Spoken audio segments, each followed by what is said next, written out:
thanks for staying with us. And today's main focus area is as controversial as it comes. An area where we have such a massive challenge to the peace, tranquility, and progress of many families. It is eternal. It can't be done away with. At all. A very delicate area too, John, that is, especially for us in Africa. Today we table the blessings, or do we see the curse, that we find or experience living with in-laws. Living with in-laws. That's our focus today. We shall attempt to understand the many sides to this subject, ask some questions, get answers, and perhaps turn around a very bad mother-in-law, son/father-in-law, daughter, and in-law experience. Now, before all of that, let's exhale just a little bit, John. Yeah, please take it easy. How are you? I'm good. I'm good, Helen. Okay. Yeah, well, that actually is an automatic response to how are you.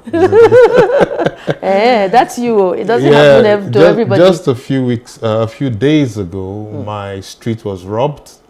All the cars parked outside overnight were vandalized. And well, some people say it's a sign of the times. Yeah, Christmas is around the corner. We're approaching Christmas and there's election around the corner. So, well, we've had to beef up security. Okay, so maybe next week we'll look at beefing up security. We'll look at beefing up security. Yes. Yeah. Well, I would like to also talk about the soon to expire Naira notes, right? We have a deadline of middle of next month. The new Naira notes will be circulated from middle of next month. We can't wait. You can't wait. We can't wait to see what it will be like. Well, I hope we'll find it useful. It will be. More useful than the... It's our money, so it will be useful. And well, the good news is that banks will be working beyond the usual 5 p.m. and then on Saturdays as well, I think between 10 and 2 p.m. And better news for me is the fact that we're hearing that more outlets will be created in the communities, in the rural areas. So if they have money to exchange before that deadline, they will be able to get access to the facilities. So now you can rush all of your... I can rush all of my millions. You can say that again. Now, for the football lovers, FIFA World Cup starts Sunday. And the 20th of November, and will run until the 18th of December this year. It's happening in Qatar.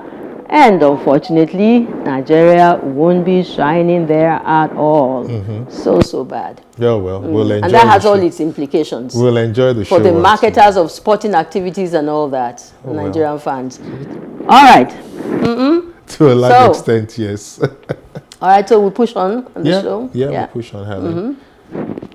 So it is Today with John and Helen on PlusTvAfrica. Starting this week, the show expands with a new segment, John, on real estate. And it will provide all housing and property-related insights with the one and only M.I. Okoro, the Chief Executive Officer, M.I. Okoro and Associates. He's an expert in everything property development, property sales, real estate, and what have you. And we are really, really opportune to have him. But before he joins us, let's get to know more about the topic for today and meet our guests. Yeah, the topic is living with in-laws. And our guest is a very charming and interesting personality, a trained and certified marriage counselor and mentor with a burning passion to see marriages thrive from inception and throughout life. Our guest preaches accelerator classes live on Facebook. She's also founder Love Unrestrained Foundation, a charitable NGO which tackles issues of malnutrition, stunting, and poverty in local Nigerian communities. We are pleased to have her join us from Port Harcourt, Chiaka Chuku, that's her name. Welcome, madam. Welcome to Today with John and Helen. Good morning, and thank you for having me. Good morning. Thank you. How's Port Harcourt today? Harcourt is good. Excellent. As always. As usual. Okay, so do I take off? Go ahead. With her? All right. So first, things first. Now, should the practice of living with in-laws be encouraged? Should it? The blanket answer is no. And this is the reason. When a marriage happens, what takes place primarily is creation, not expansion. So if something new is being created, the primary focus must be on growing the new, not obsession about expanding the old. Now, I know that the African extended family system says, oh, the two families become one, but technically, only two people stand before a priest, an imam, or a judge. It is the growing of those people, the merging of creeds, of cultures, and the forming of new traditions for the new nuclear family that is the concentration.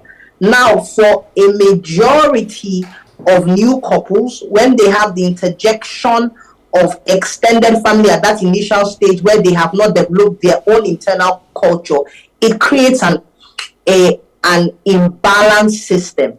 Okay, there's too much imbalance, too much scrutiny, and some marriages don't actually survive it. Now, there are extenuating circumstances where that cannot be helped, and that's different altogether. Okay. But the blanket answer is no, so and that is why. The blanket answer is no. No. Okay. Okay, so now I'm African, and proudly so too.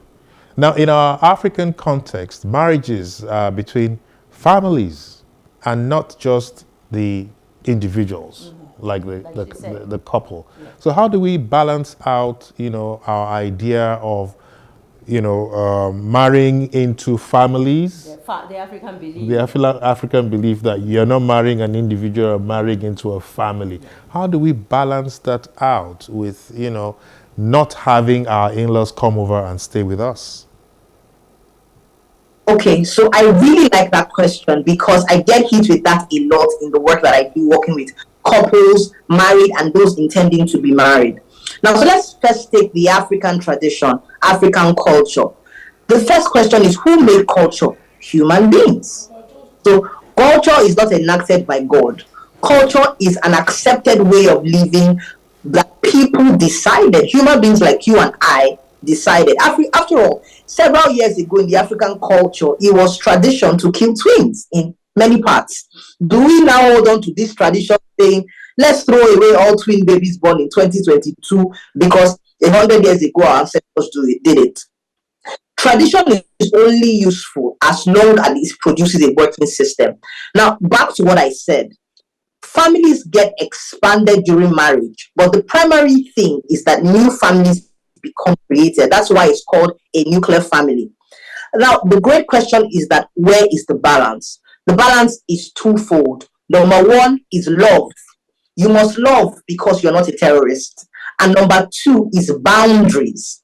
You must form the synergy, the balance. If you've seen a seesaw where there's a lever in the middle, you must form the balance of love and boundaries. Why? With extended families, if you do not love, you will literally be a terror who will not be giving of your time, of your emotions. You'll be separated totally from your family, and that cannot happen. Number two, if you do not have boundaries, you will be a doormat because people test boundaries. People say, oh, what is acceptable? How much can I do and get away with? So you must have a balance of love and boundaries. Now, I don't think it means that people cannot come over and visit you if you agree and if it works for your family. I don't agree.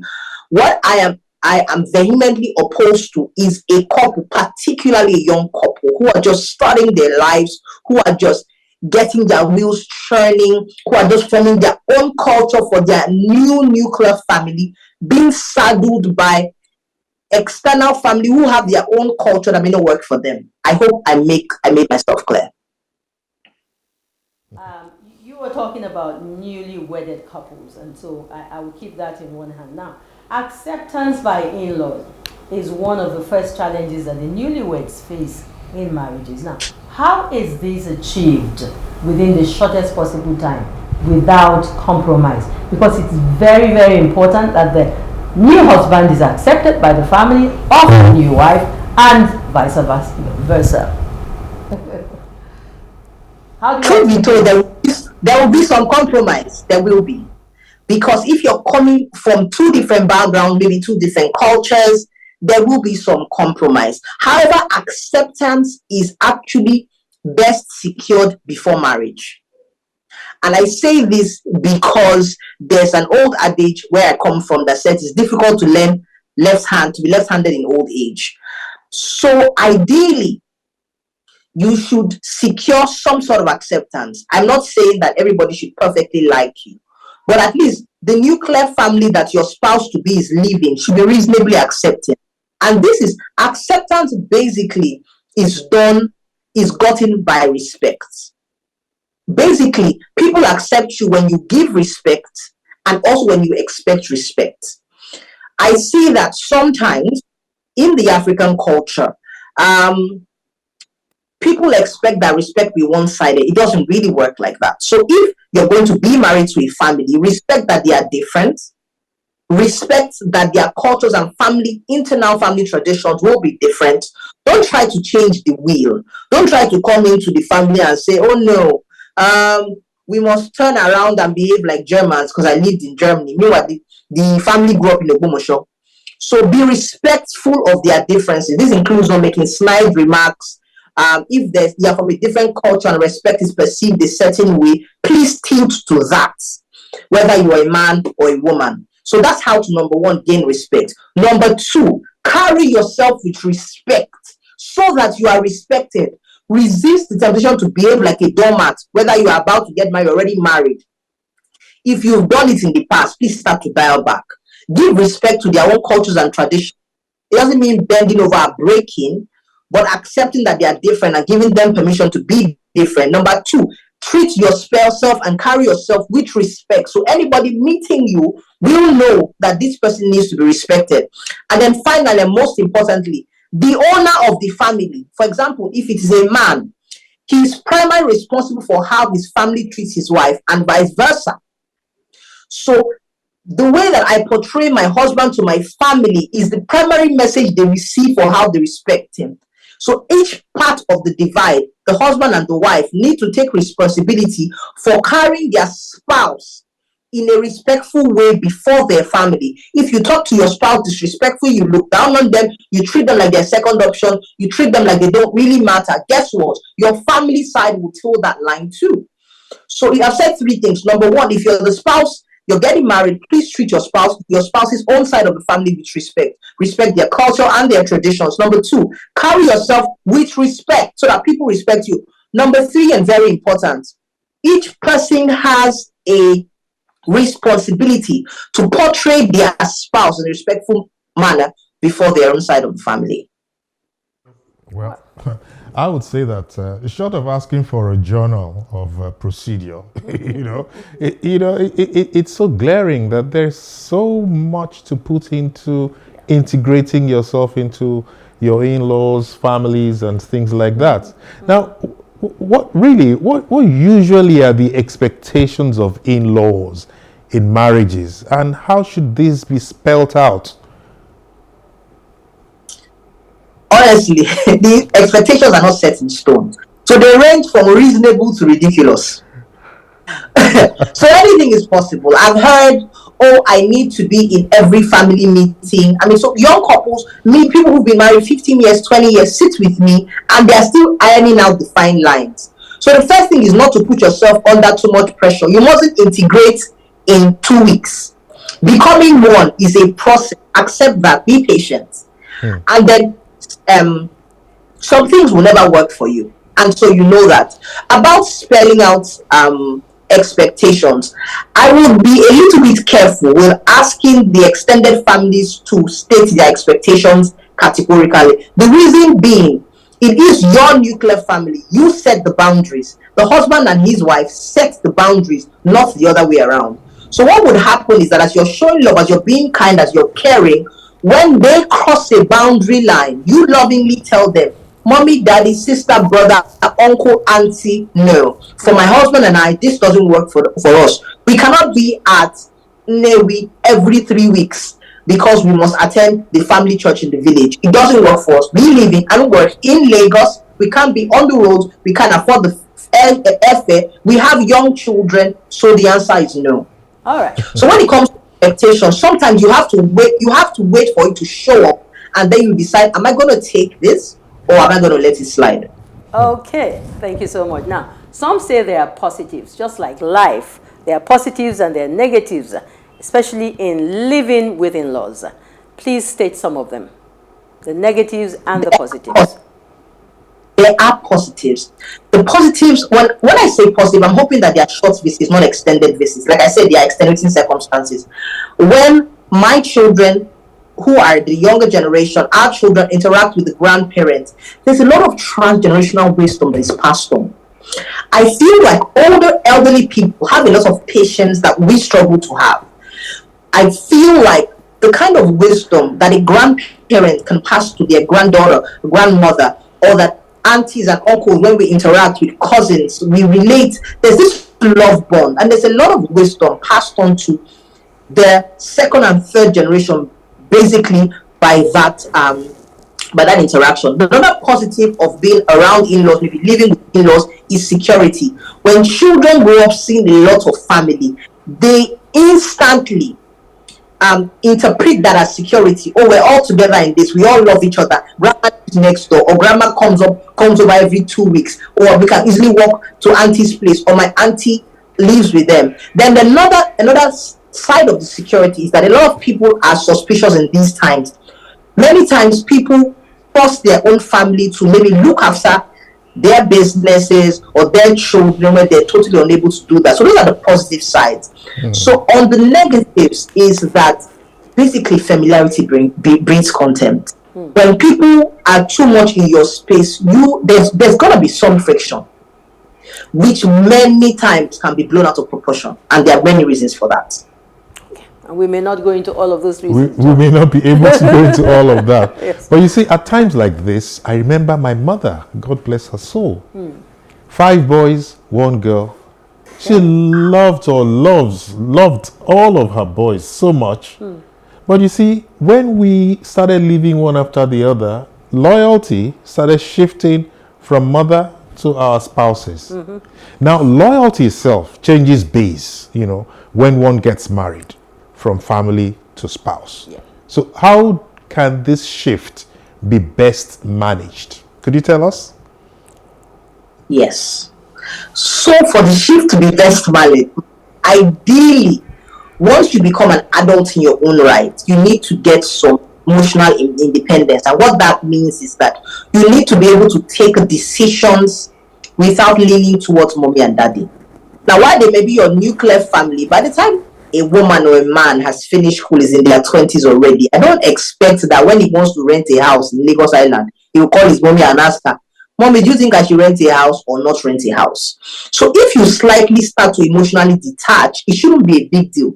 But then there's a lot of work on the parent side, which is very dangerous. If you've lived all your life for your children, you have translated them into a lifeline, and that's dangerous. No child, no human is supposed to be your lifeline. You're supposed to pursue purpose that outlives the time where you are caring for underage children. If you continue to hold on to your children as a lifeline, you will cause trouble. So on the part of the young people, you can start to detach, okay? Sometimes you have hard conversations, especially if you have a clingy parent. And it's difficult in the African context for them not to blame the spouse. Let me give you an example. If a man earns 500,000 and he was able to give his mother 150,000, now he has 2 children. With the rising inflation costs, he may not be able to afford that. As an alternative, he may set up a passive source of income. He may have to reduce. You have to have those conversations. Yes, sometimes there will be backlash, but any reasonable parent should understand that a nuclear family always takes priority. But the ideal thing is that as you grow into adulthood, to start to emotionally get your independence, not detach, just emotional, so that the switch will not be too hard. Now, if you haven't done that, then you're going to have to need to have hard conversations. All right. There's so much ground to cover, but the director is telling us that we have like 2 minutes to go, and I'd like to throw in one area, especially for those of us in this part of the world, when the babies begin to come. The wife's mother is usually the one everybody expects to go and help, all right, with the new baby and the new mother. And there's some conflict because sometimes the husband's mother also would like to be there. How do we handle that? To throw out conflict. With wisdom. They are both legitimate grandmothers. With wisdom. I encourage couples to please be wise. Don't get enmity because a baby is born. A baby should cause joy and happiness. Now, when a woman gives birth, it's a very trying time for her. For many women at that initial stage, they are most comfortable with their mom. They are in pain. They are uncomfortable. They can maybe talk to their mom better, and that's okay. But please plan with your spouse for your mother-in-law to also come. Now, for those who are privileged to have a great relationship with their mothers-in-law, they can also come. But I think that both grandmothers should have access, because it's a joy for them. Now, for them coming together may be a bad idea because of financial constraints and different ideologies. But please, please, please, couples, be wise. Don't alienate grandmothers, particularly from their grandchildren. Decide what works for you. One may come after the other, but please give them equal and loving access to grandchildren. Absolutely. Fabulous. And of course, you will agree with me that there is no school for that we can learn all of these lessons. Marriage lessons. Yes. But couples living with in-laws is a practice we have come to accept for many reasons. We want to thank you for helping us understand better how the experience can yield more positive results. And I'd like to say thank you so much. Short notice, and you've done a tremendously awesome job at this topic. We'll find more time, and we will create another opportunity for us to do more justice to this, because we really haven't scratched it. We really haven't scratched it. Thank you so much, Chiaka, and our love to the family. All right, thank you. Bye. All right then, bye-bye. Now remember, we told you that today's show will be fast-paced. It is time to jog, or if you like, run to the gym to catch more excitement with Dolly Phillips, fun time keeping. And when we come back, we will be meeting M.I. Okoro, where he will talk to us about the new things happening in town. Don't go away. It's Keep Fit time.